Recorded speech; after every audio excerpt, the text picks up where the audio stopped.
은혜로우신 주님, 한 주간 지켜주셔서 감사를 드립니다. 또한 오늘을 허락하여 주셔서 감사를 드립니다. 이 시간 먼저 어제의 날을 자복하며 회개의 기도를 드립니다. 저희들의 신앙을 돌아봅니다. 저희가 믿고 바라보는 것이 저희들이 지켜낸 율법의 행위가 되지 않게 하여 주시옵소서. 이 세상의 물질과 성공이 되지 않게 하여 주시옵소서. 눈에 보이지 않지만 살아계신 하나님을 믿고 바라보는 신앙을 갖게 하여 주시옵소서. 이 시간 말씀을 전하고 또한 듣습니다. 성령 하나님 인도하여 주셔서 사람의 생각이 아니라 하나님의 생각이 전달되고 선포되어질 수 있도록 인도하여 주시옵소서. 예수 그리스도의 이름으로 기도하오며, 하늘에 계신 아버지, 오늘 제가 주님의 임재 안에서 살고 주님을 더욱더 기쁘시게 하기를 기도합니다. 주 예수님, 오늘 제가 저의 십자가를 지고 주님을 따르기를 기도합니다. 성령님, 오늘 성령님이 저를 충만하게 채워주시고 성령의 열매, 사랑과 희락과 화평과 오래 참음과 자비와 양성과 충성과 온유와 절제가 제 삶 속에서 익어갈 수 있도록 해 주시기를 기도합니다. 아멘. 말씀을 나누겠습니다. 오늘 저희들에게 주신 하나님의 말씀은 호세아 9장 1절에서 9절입니다. 저 여러분이 한 절씩 교독하겠습니다. 이스라엘아, 너는 이방 사람처럼 기뻐 뛰놀지 말라. 내가 음행하여 내 하나님을 떠나고 각 타작마당에서 음행의 값을 좋아하였느니라. 타작마당이나 술틀이 그들을 기르지 못할 것이며 새 포도주도 떨어질 것이요. 그들은 여호와의 땅에 거주하지 못하며 에브라임은 애굽으로 다시 가고 아수르에서 더러운 것을 먹을 것이니라. 그들은 여호와께 포도주를 부어 드리지 못하며 여호와께서 기뻐하시는 바도 되지 못할 것이라. 그들의 재물은 애곡하는 자의 떡과 같아서 그것을 먹는 자는 더러워지나니 그들의 떡은 자기의 먹기에만 소용될 뿐이라. 여호와의 집에 드릴 것이 아멘이라. 너희는 명절날과 여호와의 절기의 날에 무엇을 하겠느냐? 보라, 그들이 멸망을 피하여 갈지라도 애굽은 그들을 모으고 노은 그들을 장사하리니 그들의 은은 귀한 것이나 찔레가 덮을 것이요 그들의 장막 안에는 가시덩굴이 퍼지리라. 형벌의 날이 이르렀고 보응의 날이 온 것을 이스라엘이 알지라. 선지자가 어리석었고 신에 감동하는 자가 미쳤나니 이는 내 죄악이 많고 내 원한이 크민이라. 에브라임은 나의 하나님과 함께한 파수꾼이며 선지자는 모든 길에 친 새 잡는 자의 그물과 같고 그의 하나님의 전에는 원한이 있도다. 함께 읽겠습니다. 그들은 기브아의 시대와 같이 심히 부패한지라. 여호와께서 그 악을 기억하시고 그 죄를 벌하시리라. 아멘. 하나님께서는 자기들이 하나님을 잘 안다고 하는 이스라엘에게 이미 선을 버렸으니 원수가 그를 따를 것이라고 경고하셨습니다. 그들이 하나님과 상관없이 왕들을 세우고 우상을 만들고 이방의 강한 나라들을 의지하는 것을 한마디로 이스라엘이 지으신 일을 잃어버리고 견고한 성읍을 많이 쌓는 것이라고 말씀하여 주셨습니다. 그러나 하나님께서는 그 성읍들에 불을 보내어 모두 불사르게 할 것이라고 선포하셨습니다. 오늘 본문에서는 기브아 시대와 같이 심히 부패한 이스라엘의 악을 여호와께서 기억하시고 그 죄를 벌하실 것이라고 선포하고 있습니다. 오늘 본문은 두 문맥으로 나누어 묵상하겠습니다. 첫 번째 문맥입니다. 첫 번째 문맥은 1절부터 6절입니다. 호세아 선지자는 이스라엘 백성들이 이방인과 같이 타작마당과 술틀을 의지하였으므로 여호와의 땅에 거주하지 못할 것이라고 선포하고 있습니다. 두 번째 문맥입니다. 두 번째 문맥은 7절부터 9절입니다. 호세아 선지자는 이스라엘 백성들이 선지자의 말을 듣지 않고 오히려 선지자를 핍박할 만큼 부패하였음과 여호와께서 그 악을 기억하시고 그 죄를 벌하실 것이라고 선포하고 있습니다. 첫 번째 문맥입니다. 1절입니다.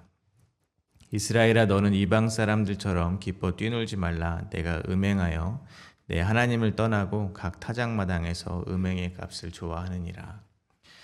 추수 때 이스라엘은 전에 행하던 대로 바알에게 번영을 기원하는 풍요의 제사를 드리고 있었던 것 같습니다. 바알은 풍요의 신입니다. 바알을 섬기는 이들은 성전에서 성전 창기들과 성행위를 하는 것이 제사의 행위였다고 합니다. 그러니까 풍년을 맞아서 이스라엘이 이방 사람들처럼 타작마당에서 음행의 값을 기뻐하고 좋아하였던 것입니다. 표면적으로는 하나님을 버리고 바알이라는 우상을 섬기는 것이 문제입니다. 그리고 성전 창기들과 음행의 값을 좋아하는 것이 문제입니다.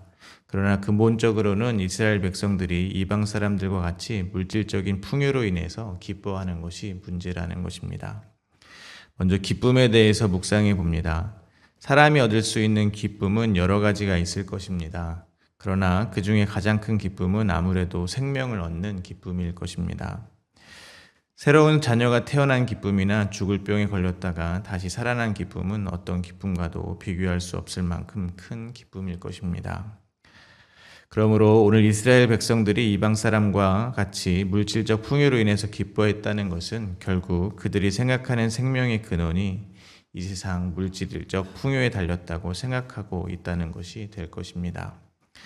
이는 어쩌면 육을 입고 사는 저희와 같은 인간들에게는 결코 쉽게 넘어갈 수 없는 벽과 같은 것이라고 생각합니다. 왜냐하면 사실은 저희도 다 생명의 근원을 물질적 풍요로 생각하고 있기 때문입니다. 쉽게 말해서 지금 당장 통장에 돈이 들어왔다는 소식과 하나님께서 저희를 사랑하신다는 소식 둘 중에 무엇이 더 기쁜지 생각해 보면 저희는 대부분 돈이 들어왔다는 소식이 더 기쁠 것이기 때문입니다. 그런데 하나님께서는 하나님 백성들의 이런 모습을 기뻐하시지 않는다는 것입니다. 이 세상은 두 종류의 사람이 있는 것 같습니다. 한 부류의 사람은 하나님의 백성이고 한 부류는 하나님의 백성 밖에 존재하는 이방 사람들일 것입니다. 하나님의 백성들이 사는 곳이 하나님 나라이고 이방 사람들이 사는 세상이 이 세상 나라입니다. 같은 공간, 같은 시간 안에 살아도 하나님의 백성이 사는 곳은 하나님 나라입니다. 하나님 나라에서 힘은 하나님입니다. 여기서 제가 말하는 힘은 생명의 근원을 말하는 것입니다. 그러므로 하나님 나라의 백성은 생명의 근원이신 하나님으로 인해서 생명을 얻은 기쁨을 누려야 한다는 것입니다. 그러나 이 세상 나라의 이방 사람들은 자기의 힘으로 인해서 기뻐합니다. 자기의 힘은 곧 물질적 풍요에서 비롯됩니다. 돈일 수도 있고 인기일 수도 있습니다. 돈이 없어도 사람들의 인정이 있으면 그 사람은 힘을 얻는다는 뜻입니다. 그렇게 모은 힘이 자기의 생명을 유지시켜 준다고 생각을 하는 것입니다. 그래서 이 세상 사람들은 그러한 물질이나 사람들의 관심이나 인정 등이 갑자기 사라지면 생명과 같은 것이 사라졌기 때문에 스스로 목숨을 끊기도 하는 것이라고 생각합니다. 그러므로 이방 사람들은 추수 때 물질이 많아지는 것으로 기뻐하는 것입니다. 그런데 하나님의 백성인 이스라엘이 이방 사람과 같이 물질이 많은 것으로 즉 풍요로 인해서 기뻐하고 있으니까 이스라엘아 너는 이방 사람처럼 기뻐 뛰놀지 말라라고 말씀하고 계시는 것입니다. 이 말씀은 언뜻 항상 기뻐하라라고 하신 성경의 교훈과 배치되는 것 같습니다. 하지만 사실은 같은 말입니다. 왜냐하면 그 말은 곧 하나님의 백성들아 이 땅의 것이 아니라 하나님으로 인해서 기뻐하라라는 뜻이기 때문입니다. 항상 기뻐할 수 있으려면 그 기쁨의 원인이나 대상이 항상 영원히 존재해야 합니다. 한 1000년 있다가 사라지는 것을 대상으로 기뻐하면 1000년은 기쁠 수 있을지만 항상 기뻐할 수는 없습니다. 그러므로 항상 기뻐하려면 영존하신 하나님으로 말미암아 기뻐하는 것 말고는 방법이 없다는 것입니다. 따라서 이스라엘, 즉 저희 같은 하나님의 백성들은 이방 사람들처럼 이 세상의 것으로 기뻐 뛰놀지 말고 오직 하나님으로 인해서 기뻐하는 기쁨을 날마다 사모해야 될 것입니다. 그런데 다시 고백하지만 탐심이 가득한 저희는 그것이 잘 안 됩니다. 그러나 저희가 믿는 것은 이제는 저희가 사는 것이 아니라 예수 그리스도를 믿는 믿음 안에서 산다는 것입니다. 즉 성령 하나님께서 저희들의 삶을 인도하여 가시는 것을 믿는다는 것입니다. 그렇다면 성령 하나님께서 반드시 저희를 오직 하나님으로 말미암아 기뻐하는 하나님의 백성으로 만들어 가실 것까지 믿으시기를 바랍니다. 그러나 이는 반대로 말하면 성령 하나님께서 개입하시는 저희 같은 성도들의 인생은 점점 갈수록 하나님으로 인한 기쁨, 여호와로 인한 기쁨을 제외하고는 무화과 나무로 얻었던 기쁨, 외양간의 송아지로 얻었던 기쁨이 하나 둘씩 사라지게 될 거라는 말이 될 것입니다.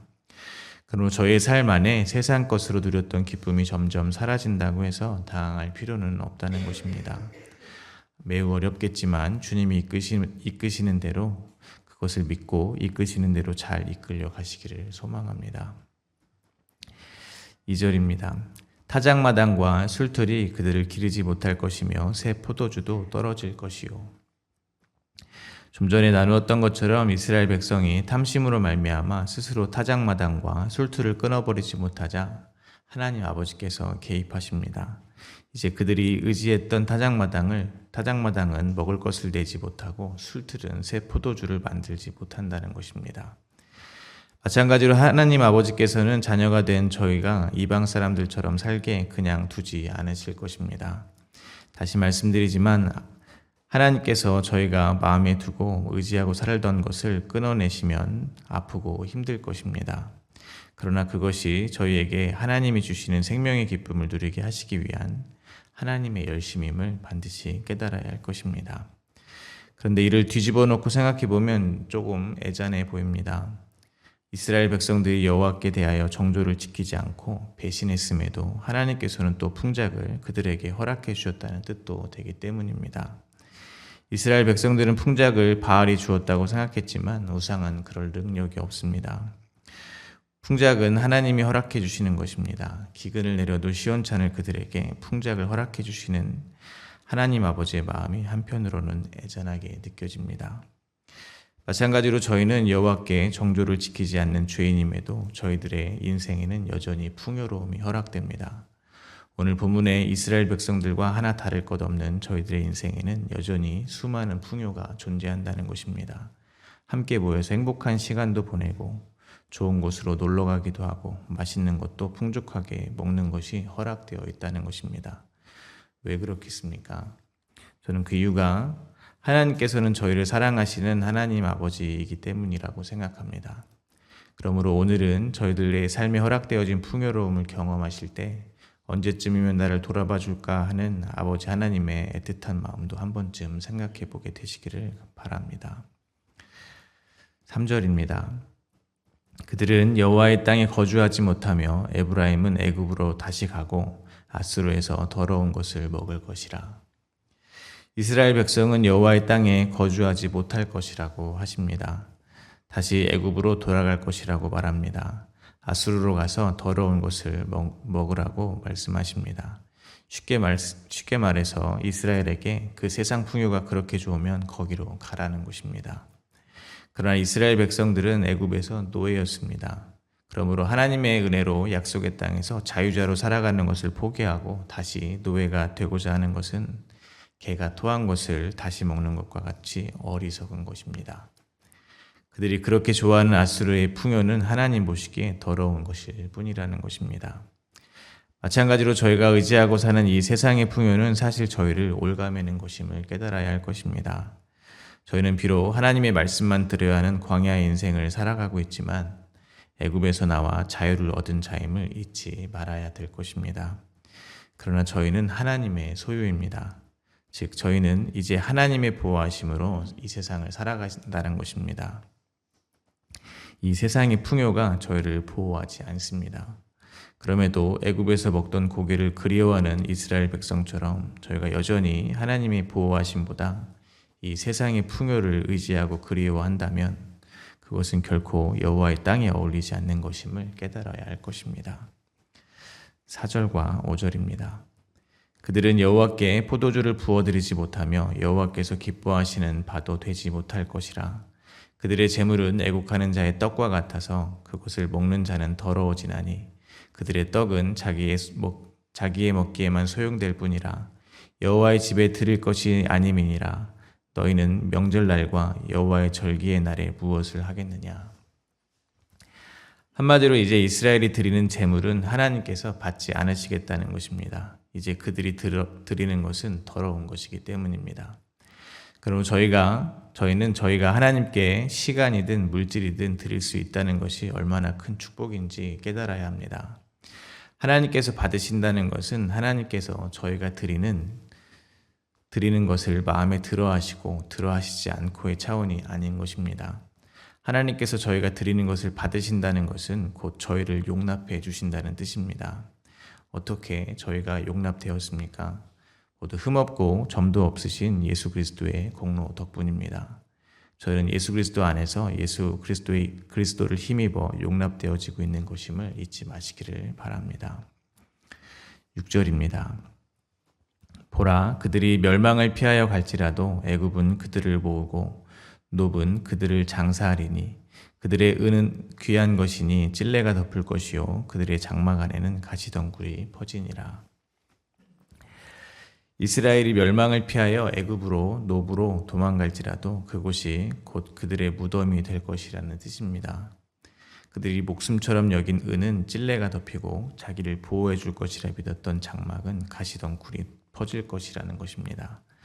한마디로 심판을 피할 수 있는 길은 없다는 것입니다. 그러므로 저희는 하나님을 피하여 도망갈 수 있다는 생각을 버려야 합니다. 저희를 숨길 수 있다는 생각을 버려야 합니다. 저희는 하나님을 속일 수도 피하여 도망갈 수도 없습니다.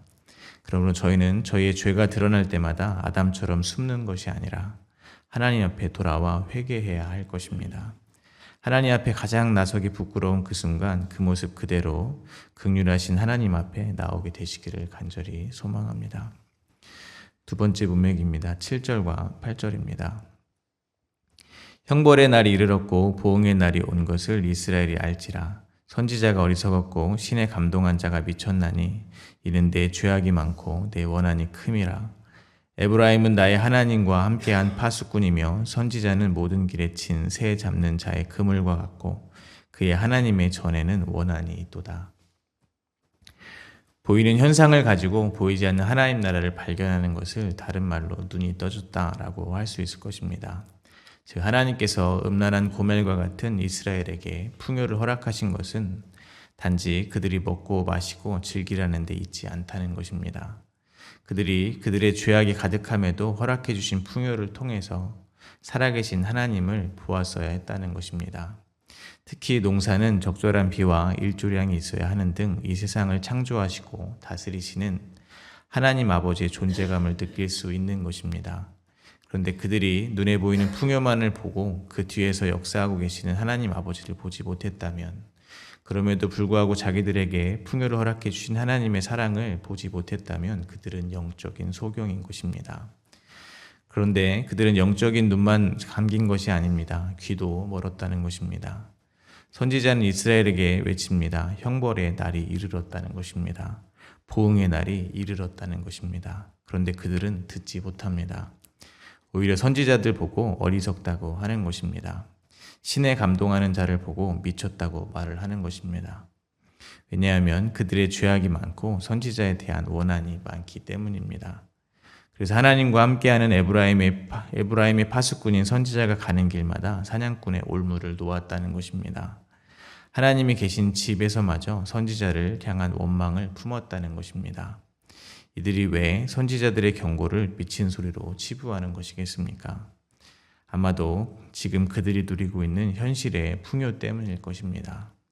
지금 풍년이고 배가 이렇게 부른데 선지자가 나타나서 저주를 퍼붓고 있으니 당연히 미친 사람이구나 라고 생각을 한다는 것입니다. 이렇게 좋은데 무슨 소리를 하냐는 것입니다. 그러나 호세아 선지자는 물질적 풍요와 쾌락에 완전히 눈과 귀가 멀어 있는 이들의 영적인 상태를 다음과 같이 말하고 있습니다. 9절입니다. 그들은 기브아 시대와 같이 심히 부패한지라 여호와께서 그 악을 기억하시고 그 죄를 벌하시리라. 여기서 말하는 기브아 시대는 사사 시대에 기브아에서 벌어진 레위인의 첩사건을 말하고 있습니다. 베냐민 지파에 속한 기브아에서 어떤 레위인의 첩이 강간과 살해를 당한 사건입니다. 레위인은 베냐민 지파가 행한 이 일을 알리기 위해서 살해당한 첩을 12조각을 내서 이스라엘 땅 사방에 보냈습니다. 결국 이 일로 전 이스라엘은 베냐민 지파와 전쟁을 벌였고 베냐민 지파는 거의 멸절을 당했던 사건입니다. 왕이 없이 자기의 소견대로 행했던 암흑 같던 이 시대와 같이 지금 이스라엘이 심히 부패했다는 것입니다. 마찬가지로 저희는 선지자의 경고, 즉 이 성경 말씀에 얼마나 귀를 기울이고 있는지 돌아보게 되시기를 바랍니다. 성경은 예수님이 부활 승천하시고 성령이 임한 그때를 이 세상의 마지막 때라고 말했습니다. 그러니까 당장 오늘 이 시간, 이 역사의 시간이 끝이 나도 하나도 이상하지 않은 것입니다. 그러면 그 사실을 아는 저희는 어떻게 해야겠습니까? 결국 멸망당할 이 세상을 위해서 사는 것이 아니라 영원한 하나님 나라를 소망하며 하루하루 살아야 된다는 것입니다. 그런데 여전히 성경의 그러한 소리는 어리석은 소리요 미친 소리로 듣고 있지는 않으십니까? 그래서 애굽의 방식대로, 세상의 방식대로, 즉 타작마당과 술틀을 의지하며 살고 계시지는 않습니까?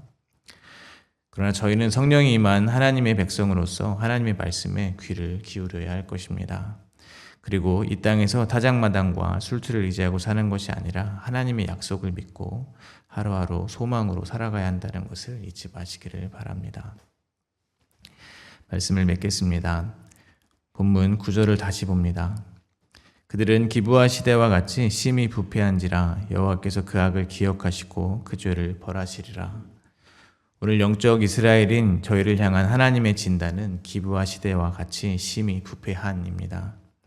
심지어 여호와께서 저희의 그 악을 모두 기억하시겠다고 선언하십니다. 빼도 박도 못하는 것입니다.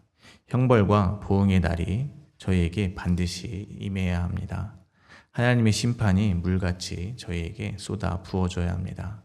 그런데 저희를 향한 하나님의 선포는 이렇게 바뀌었습니다. 히브리서 10장 17절입니다. 또 그들의 죄와 그들의 불법을 내가 다시 기억하지 아니하리라 하셨으니. 누구 때문입니까? 모두 예수 그리스도의 공로입니다. 예수님께서 십자가에서 저에게 쏟아져야 하는 심판을 모두 맞으셨기 때문입니다. 그러므로 저희는 이 세상을 바라보지 않고 하나님의 약속을 바라보며 살아야 될 것입니다. 마지막으로 시편의 고백을 올려드립니다. 시편 4편 7절과 8절입니다. 주께서 내 마음에 두신 기쁨은 그들의 곡식과 새 포도주가 풍성할 때보다 더하니이다. 내가 평안히 눕고 자기도 하리니 나를 안전히 살게 하시는 이는 오직 여호와이시니이다. 아멘. 오늘 주신 하나님의 말씀을 생각하며 함께 기도하시겠습니다.